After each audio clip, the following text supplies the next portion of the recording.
immediately she's like, whining. Show us something, will you? Show us some displeasure, honey. Yes.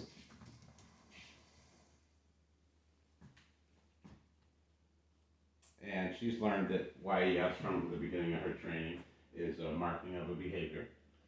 So, as it sit. So if I issue a command and she does it, yes, I can reward away from the behavior, and that taught her that YES is also release. So, Kenzie, place. So if she's in here, I can recall her out with any command, whether it be a HEEL, a HERE, or I can simply just utilize her release. Yes! And she breaks from her place. Good.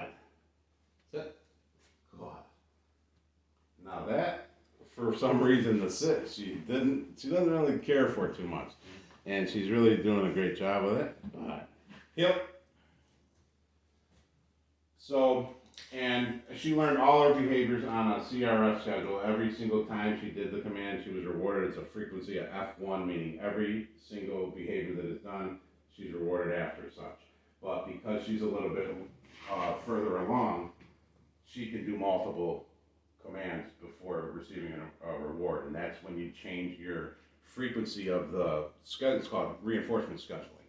And that really starts helping the dog learn and understand, and then they're not just getting it every time.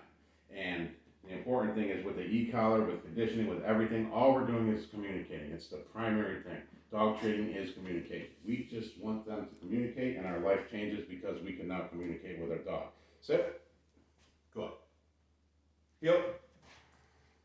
Good. Place. Yes. So that would be an F3. She did 3 commands. I could throw spins in there or whatever the case may be. So it's very important that if I recall her and I need her near me and I don't have a treat, she's not just going to work for treats because she understands and can communicate. Kenzie, here. Yes. So that's it right here. So that was the reward. The same as if I gave her a treat, I marked the behavior and I simply gave her a reward with love and affection. Some dogs don't recall. I've had dogs that only recalled for affection.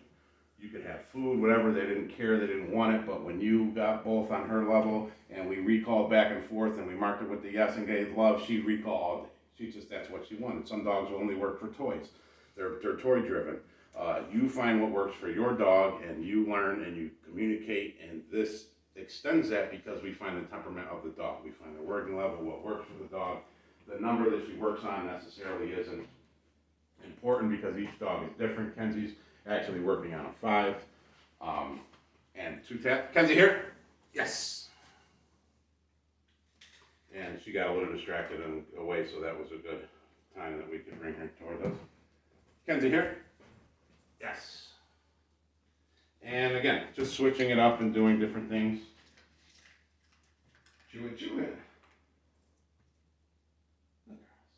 Heel.